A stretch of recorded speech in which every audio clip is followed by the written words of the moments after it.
Hi friends, so we are going to need our volume 2 math book today, and we are going to do our assessment practice for our test tomorrow. Now remember 2 things. The review is really important because it's like a copycat of what the test is going to be like tomorrow, okay? So I really want you to make sure that you are trying your best and not just watching the review answer video and writing those down, okay?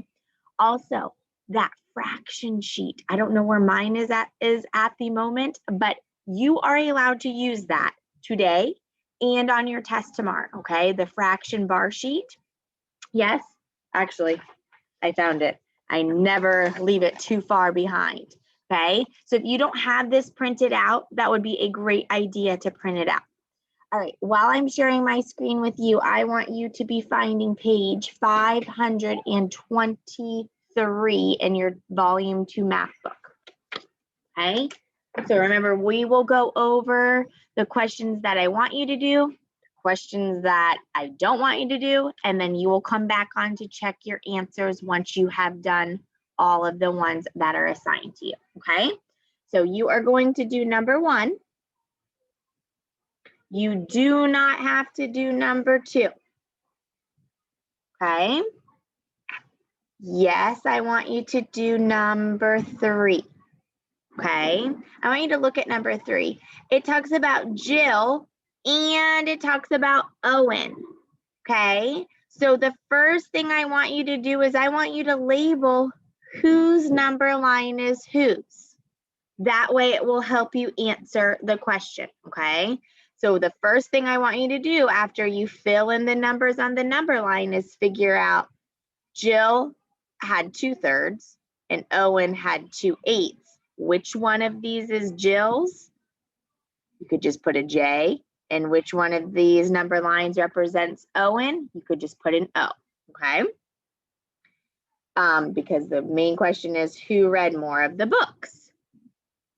All right, let's see. Number 4, a small cake is cut into 4 equal pieces. What fraction can represent the entire cake? Explain. We have gone over and over that one. You should know the answer to that. Yes, you will do number 4, okay? Then let's flip it over. No, you don't have to do number 5. Sorry.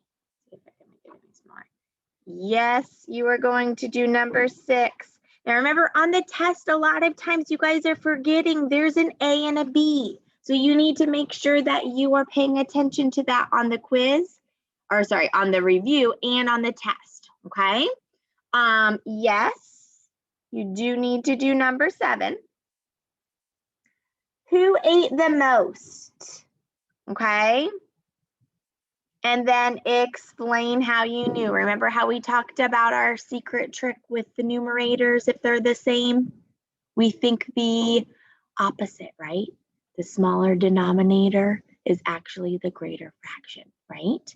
And then if the denominators are the same, we love those ones. We just pick the bigger number, the bigger numerator has the bigger fraction, right? Okay, so then moving on to page 525. Yes, you will do 8. Okay, so it looks like you're going to fill in the number line, but then also they want you to explain your answer. Okay. Yes, you will do number 9. This says use those benchmark fractions. Use your fraction strip to help you if you need to, okay? And pay attention, it's shortest to longest.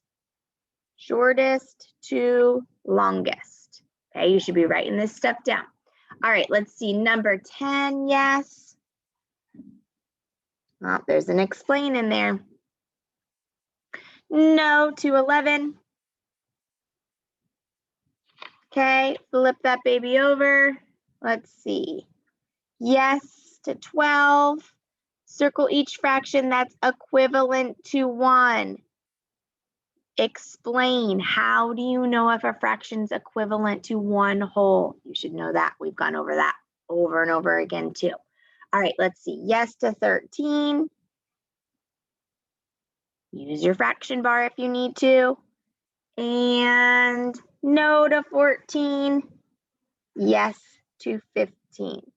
Whole numbers. Okay, so remember that trick that I taught you. What can this fraction bar also represent? It can represent some form of operation like adding, subtracting, multiplying, or dividing. Okay. All right, log on back when you have completed all of those so that we can check our work. All right. Happy thinking. Bye.